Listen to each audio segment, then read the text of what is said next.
And we are on the air. That's awesome. Welcome to Suzie Health Solutions, Wenatchee Insurance, here in Wenatchee, Washington. I'm Suzie. That's Matt. Yay! Welcome to Thursday.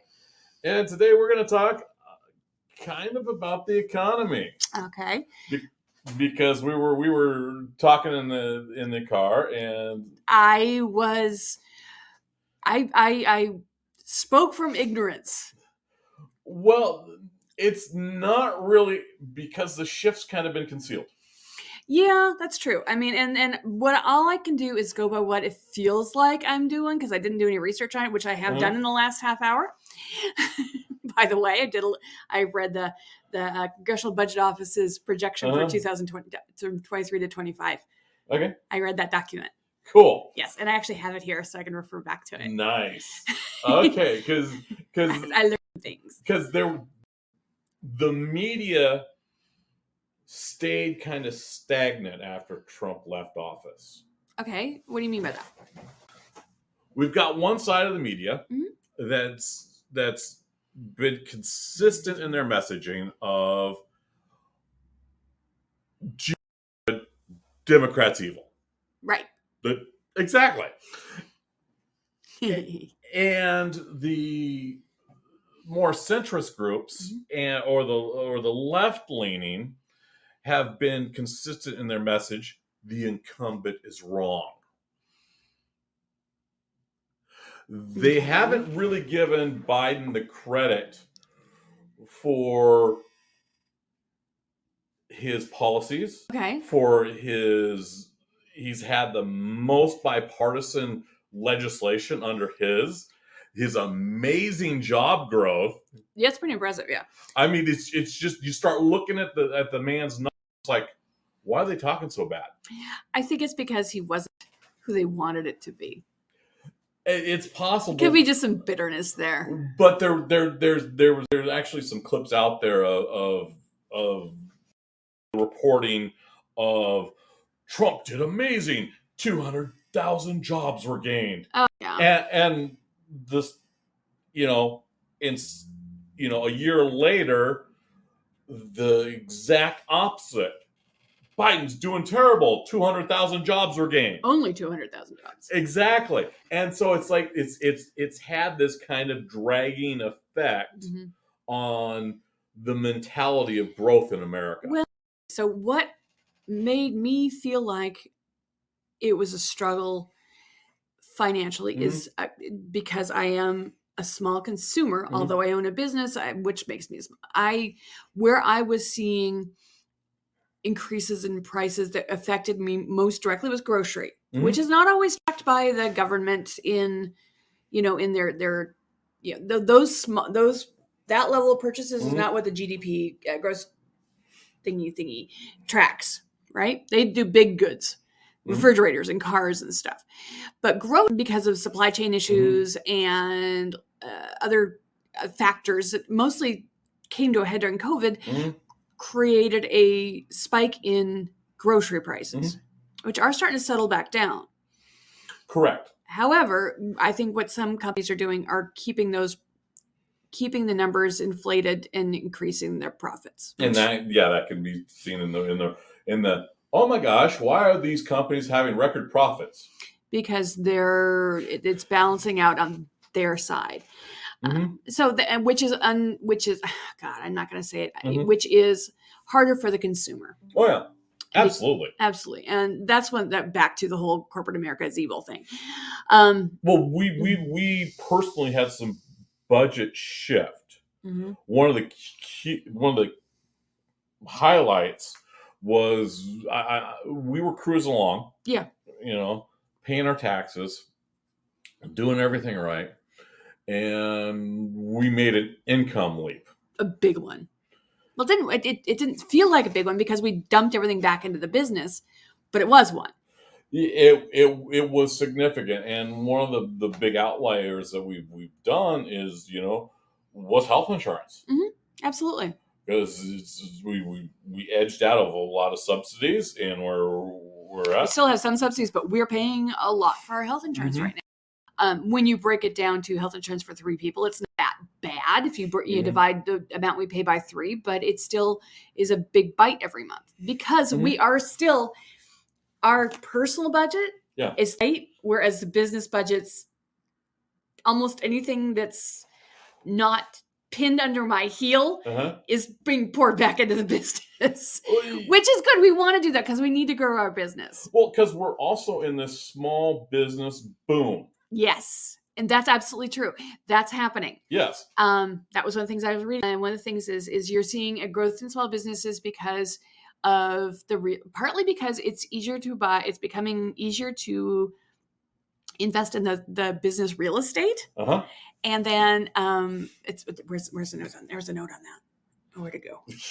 I think and it was not unemployment. It was for a couple of different things, but it had to do a lot with purchases. You know, those big goods it takes to build a business. Or there you go, business and residential investment. There it is. A real business fixed investment, purchase of new equipment, non-residential structures, and intellectual property such as software. It's projected to increase by just 1.2% from the fourth quarter of 22 to a fourth quarter of 23. Slow growth reflects the weakening demand for businesses' output, rising cost of debt and equity, and tighter lending standards as the economy improves and lending standards ease. Yeah. Investments. Okay, real business investment grows faster, increasing by 1.9% in 24 and 3.5% in 25. It's going to be a small business boom in a couple of years at this rate. That pickup is driven by spending on equipment, which is projected to decline, but grow again rapidly as things improve. So yeah, we're at the beginning of a small business boom. Oh, I'll say beginning because we're in the middle. Okay. The reason I say the middle of it is let's get a the okay. The numbers I have projected the second half of 23 through 25. Okay, so it's like we kind of leveled out in 23 and we're starting to improve, and then we're really going to see some big growth in the next 2 years. Yeah, because we saw, and this is just one of the key points that I'm going to say it. You know, all my Democratic friends are going to hate me for it. The Democrats suck at marketing. You've said that to me a million times. I hate to say it, but the fact is they're not the DNP, Democratic National Party, they can't sell themselves, you know, and that's something that the Republicans absolutely excel at. Oh yeah. And it's that Biden has really taken his plan for the is creating a safety net, and it's led to this explosion of small businesses, and it goes back to the Affordable Care Act and being able to purchase health insurance off an exchange. Regardless, you don't have to be attached to a corporate to have health insurance. And we still hear this day, it's like, oh, I got to work for this job. I got to work this corporate to have health insurance. It's like, no, you don't. I have told so many people, you do not have to keep this job for your health insurance. And here's proof that it's not unaffordable. And I've run those numbers and they go, ooh, and I have helped people launch businesses. I have helped people retire. I have helped people support their spouse so they can go and do something awesome. Now, as part of the COVID relief, they set up these economic districts. Yes. And we're actually participating in one of the economic districts, small business kind of incubator programs. Yeah, that's a good way to put an incubator program. This North Central Washington Economic Education District? No. Economic. Yeah. Either way, it's a supernova project. It's got you've got this economic. Oh my gosh, I cannot remember that act. Saved my life. It is the North Central Washington Region Economic Development District. EDD. NCWEDD. See, my brain goes to a totally different. I go to ESD, which is totally different. EDD. So it's an economic development district, and they chunked out our area chunked out basically from Wenatchee to the Canadian border, Mm-hmm. including the Colvin, and said, okay, we are going to be an incubator program for small business. And this is a pretty common incubator because we've seen evidence of other economic districts doing similar things in Illinois, in Nevada. So it's across the United States. It's a nationwide concept, and it looks like they're running until 25. Mm-hmm. I hope they renew. It seems like something that's been super cool. It would be a smart thing because it's you're. As I view it, instead of investing in advertising in the obituaries, you're investing in advertising in high schools. Yeah, that's one way to look at it. Invest for the future, not for the. Because there's a lot of businesses that are advertising in the obituaries. Okay, the only businesses that I think really should be advertising, I don't think you should be advertising on the obituary page unless you're a florist or a funeral home. Yeah, it's pretty grim. But that's my humble opinion. Yeah, we've seen that, and this incubator program is pretty freaking amazing. It's running from like January to October. Yep, is the run. And we've talked about it before, and we're part of it. And we did a 10-week business boot camp. Yes, and that we've networked. We've learned on how to do better business. We've created a 2-year forecast that you could actually get a loan if you went to a full-on, honest, fully fleshed out business plan. Yeah, it's really kind of awesome. And marketing plans, and it really arms a small business on how to do business. Yeah, when you are done with this boot camp, you have basically got quarters worth of college education, at least. Oh yeah, it's incredible. And one of the aspects, and it's really interesting, is because it's a very new model of doing it, and we're getting together, we're working together, and we're rubbing elbows with each other, and we've really got some really dynamic ideas. Oh yes. However, and this is the shift I'm talking about, because that's new. That's where it's shifting to. We hope. And and every so often we have a, hey, let's go old business. Let's go to Chamber of Commerce for an event, or let's do an announcement. And I'm going to quote one of my partners that I've met, and I have to say partners because we do business together, and I've talked to we had these conversations about, are they always like that? Because we did our first Million Cups event with our local Chamber of Commerce. With our local Chamber of Commerce, and it was dry. Oh yeah. It was like, oh my gosh, this is like warehouse cardboard dust dry. And it really lacked the dynamic energy that you get from a really good event. There we talked to a few of the aides and stuff, but it was dry, and it was just like, this is not business. Yeah, and the coffee was bad. Yeah, it's like, you got to come out swinging, and you put your best foot forward. The simple,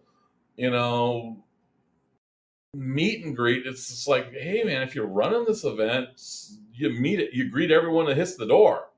Yeah, and that happened. It kind of happened because we were like really early, but there was a lot of, what I got is people were coming in. It's like, here before, we don't need to say hi.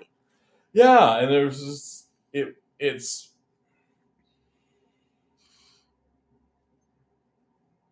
When you have new things happening, you get excited about it. You want to talk about it, and you want to interact with it. Yeah. And I didn't see that level of desire of interaction. It was, oh, we're here. We're required to be here. Oh, the people who are running it. The people who are running it. Some of the members that were there by habit. not by desire. Or because their boss sent them. Or because their boss sent them. Yeah. And it's really, yeah, that's old school, but it wasn't how old school started. You don't think so? No, because it was like, hey, you're going to come in here, you're going to get leads, you're going to go talk, you're going to interact, and there was a certain level of energy. Mm-hmm. The whole BNI concept originally. The whole BNI is a different. It's a different networking, but the whole networking idea. Yeah, and that's where service clubs started. They used to be, and I'll say used to be because I was a member of a service club for 6 years. Yeah.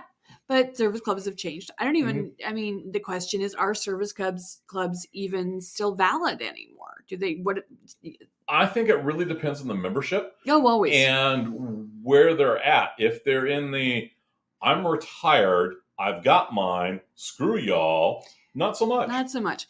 And that just becomes was Tuesday morning social club that sometimes does something that's community oriented. Yeah, and it's they don't do it community oriented, and I'm gonna stress this. Okay, it's a very pew potato approach. I'm gonna do what feels good, and does that Instagram famous thing. And I'm not necessarily gonna put any real change in. Oh, it's the appearance of change. Oh, yeah. Because if they actually do a serious changing event, they wouldn't be needed. That's true. It would be less important. And so it's a very unpopular thing there for. Oh yeah. But I'm going to say it's now some service clubs do step up and do just that. Oh yeah. Some pew potato, and we've run into both types, no question about it. But some people to the service club as a networking idea. But even that's kind of where, like I said, that's kind of the germ of the idea. Get in there, meet people, shake hands, meet new friends, make some business. Heck, even churches are like that. I'm glad you brought up churches, because there was one conversation that someone piped up with the, hey, this church saved me, and they helped build my business. It's one of our local evangelicals. Oh. And I was like looking at it. Oh, that one. And I was like, look at that one. It's like, they didn't build a business. They built a freaking leash. If he goes out of that, he loses everything. Correct. Ooh. And that is a tender trap, is what that is. It's not even a tender trap. It's if you don't recognize that as a trap, you're done. In the process, we have what's called enabling customers. Yeah, absolutely. Farmers is actually trying to get away from enabling customers. These are large businesses that direct large amounts of money to one agency or one business. And if they lift and shift where those funds are, it can collapse a small business. If someone retires or goes, or their enabling customer goes belly up, so they go belly up, then it's a trickle down thing. But so if you have got your lead funnel is just one church, if they're the only one supplying you, you don't have a business. You have a leash. And that is very dangerous. And you really look at developing your business for an entire community. You stick to one small wedge, and that wedge for some reason turns on you, that can happen. We've seen that happen. If that little wedge that you've created where your enabling customers all are, if they say, well, I don't like those shorts, we're going to shun you, your entire livelihood collapses. You haven't created relationships outside the wedge and created clientele outside that wedge. Well, you're limiting your flexibility. And we saw that with COVID in restaurants. I only do fine dining, therefore I'm not going to do pickups. And instantly you had a massive restaurant crunch. Yeah. The ones that pivoted to to take out Uh-huh. survived Mhm. and thrived in some situations. Mhm. There's a couple that just like crushed it. Yeah. I think back to the enabling customer concept Mhm. is when you are in one of those on those leashes in that Mhm. trap, if you got to be really, really careful, because if Mhm. you start to push outside of that edge, Mhm. that could collapse your enabling customer network, because you're dealing with them. We don't want to work with you anymore. And that is a valid concern. It's one of the ones that we have kind of avoided, Mhm. and we acknowledge. We work closely with the Washington State Healthplanfinder, Absolutely. and we have done so. We're one of the enrollment centers. Mhm. Done that for years. Yep. And it's been valuable for us, and it's also been valuable for our community. Mm-hmm. And at the same time, we that's not our monoline. No. We are nowhere near monoline. Nope. Our Medicare, Mm-hmm. because we had a whole lot of people asking about Medicare. We had a whole lot of people asking about life insurance. We've had a whole lot of Dental. people. Oh my gosh, the dental. Yeah, we're almost to the point where we can pay our rent with just dental. I know, it amazes me, and it just like And it floors me every time. And when we first started doing this, 10 plus years ago, we were the only ones willing to explain dental to folks. Mhm. And we wouldn't. It wasn't. It typically we're making $1.50 a month commission. Oh yeah, it's super low commissions on. It is, yeah, because it's a percentage on a low price thing, and we do that, and it's like it's our job, because we don't necessarily the funds and the commissions. Mhm. We look at it educating our customers. Oh, absolutely. And we look at making sure that our customers are taken care of. We don't sell what feeds our bulldog. We sell what feeds your bulldog. Yeah, and it's a very old school business model. It is, and it's one that's kind of forgotten today. It's definitely been overshadowed by the "I got mine" idea. Well, it's the "I got mine" idea. It's the other concept that we hear a lot of coaches, Mhm. air quote coaches there. We'll do you got to get yourself a niche. Yeah. Because niches make riches. And that's literally a line a lot of coaches use. Yeah. And it's just like, it's not one that you can, it's not long lasting. No. It's not a stable model. Because you want multiple lines and multiple, because we've gone into events and talked till we're blue in the face, walked away, and someone's come up, hey, do you also insure cars? I was like, yeah, we do. Mm-hmm. Awesome, I want a car. Okay. I know but okay, we start this with, because we didn't know what we were doing. To be brutally honest. Well, no. Yeah, no. I started this, and there were 3 lines. Well, I'm talking health. Health was one of the lines. Okay, and yeah, you had the health, you had the property, and you had the weird stuff. Okay, let's just do this to be honest.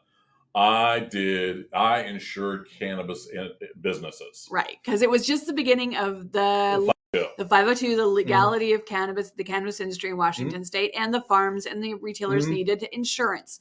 Matt embraced it because he knew that was a growing industry. And it got us through the launching, growing pains of health insurance. And the third one, do you remember what the third one was? Well, that's when you were trying flood, wasn't it? It was flood. Yeah. So yeah, I had 3 different lines. Flood was the first one we cut. Yeah. And we cut it really quickly. I might go back reading up and doing flood again. Especially since we were expanding our property insurance. Yeah. It just niches in there. It just fits in nice. It's nice. I can, I would be becoming known as the person if you needed insurance, he can insure it, because I could find these weird markets. Yeah. Which is still true. Shayla is really embracing that idea. Yeah, it's the cannabis one was a serious breadwinner. I didn't like how the industry was going. Nope. I have been out of the industry so long, I was able to shred all the records. That's right. Once I started in health insurance, did 1 year with just individual stuff, just the ACA stuff. And then the second year I embraced Medicare, and Medicare replaced cannabis. And health has just been trucking along the entire time. Yeah. And this is very important. We were in a room full of our peers in the Medicare industry, and I can guarantee most of them haven't increased their book during the since January 1st by 30%. Oh, but we have. But we have. Yeah, and not just Medicare, though, although Medicare has grown for us. But our health insurance book has increased as well, because there's always going to be a need for health insurance. And it seems like with the small business boom, there's going to be there will still maintain a need for that. Now, I'm not going to say that there's always going to be a need for health insurance. And the reason why I'm going to say that is because there is a state committee looking at doing a single payer system in Washington State. And that is still insurance. It's just, will there be a need for what I'm doing? Don't know yet. Well, it's still going to be insurance. Yes. However, that is a very old model. And the reason I say that's an old model is because you're looking at one big plan to overlap everything without providing the customer service points that we're just screaming for in the PEB and the SEB programs. That's where I'm very that plays out, because it really could take a huge chunk out of our personal budget. Oh yeah, it's one of those ones. Yes, and I could see the foolhardy attempt of doing it without putting in that customer service component, and it falling flat on their face. Yeah. And then trying to rebuild a customer service network would be impossible. Yeah. Because you've burned all the agents. So that's another conversation. Yeah, we'll save that for another day. But it's important to look at these overlapping big projects, the big employer in town. Yeah. And it's like that's great from like the 50s and 60s. Well, we had that here in Wenatchee. We had Alcoa, and they were a massive employer. And guess what? They pulled out. They pulled out, and they left the buildings there. And they left hundreds of people unemployed without health insurance. And then, even when we were doing the boom of the 50s electrical, and we had multiple smelting plants, because Pybus used to be a foundry. They left those contaminated sites. They got their money. They paid the upper management. They closed it down and left town. And they got theirs and left everyone holding the bag. Yeah. To do business these days, you got to really look at small, contained organizations that care about the community and the environment. Yes. You've got to focus on the triple bottom. And I don't see these big, massive umbrellas as doing that. No. You got to look at the individual ones, and the infrastructure that has been being built and the safety net that's being built by the Biden administration is remarkable in the regards that it will enable those small businesses in regardless of what town. It's that the whole internet. Rural areas. That's amazing. Is part of that concept. They are actually training individuals to get them connected to the internet. Absolutely. It reminds me of the WPA when they put in telephone lines. Yes. It's right in that same vein. Now I'm looking at the infrastructure, because one of the hard looks that I've had to make is the fall enrollment season's coming. Yes. Typically, we run 50 appointments, for the year ahead of us, and we're doing fine. We're already up around 100. Mm-hmm. So we got people scheduled already. We got people scheduling already. We didn't even hesitate. We're just going to be 7 days a week starting in October. Yeah, we're more than a month and a half out from Medicare opening, and there are two big storms that are coming. Mm-hmm. The first big storm is the renewals for Apple Health. Mm-hmm. We're in the process of the unwinding, mm-hmm. and October, it's a big date, is a massive spike in people that are going to be needing to renew their coverage. Yep. October, a lot of people lost their jobs in that period a couple of years ago. Yeah, and they've renewed coverage, or they've discovered, oh, hey, I qualify for this. So it is a massive spike. Mm-hmm. So there's going to be a huge. It's about 3 times the normal rate of people looking for coverage. Yep. Now, here's the scary thing. Suzie and I are in about 3 times the normal business during the standard months. Mm-hmm. So it's going to spike. It's going to go even bigger. We're looking on really increasing our help. And then the next thing that's happening is healthcare, regardless of immigration status. That's going to be stinking huge. In Washington, this is Washington State only. Washington State only, and they're expecting another 100,000 plus people eligible mm-hmm. to get healthcare for the first time. Mm-hmm. This means I-10s. We're starting to get ready with the outreach. It is going to be another massive effort. Now, last year was just record numbers, 7 days a week mm-hmm. out of our office, and we're the Quincy office. We've already put them on. It's like, hey, it's go time. You better. Mm-hmm.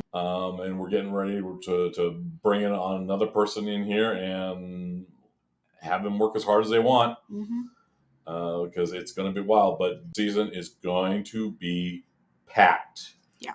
If you want your Medicare explained, mm-hmm. set the appointment today. Yeah. After October 15th. Yep. You got between October 15th and December 7th. Yep. If you want your healthcare explained, because there's going to be changes. November 1st to December 7th. Your first start date. No. Did I say December 7th? You did. Sorry, December 15th. Healthcare goes November 1st to December 15th for a January 1st start date. Right. And then we bonus enrollment of December 16th through January 15th mm-hmm. for your February 1st start right. So date. Washington's giving us a little buffer a month, which is nice.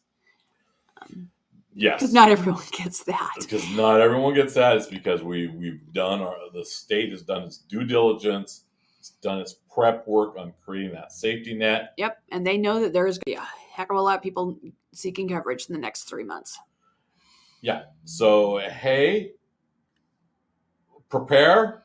It's going to be wild. We love you all.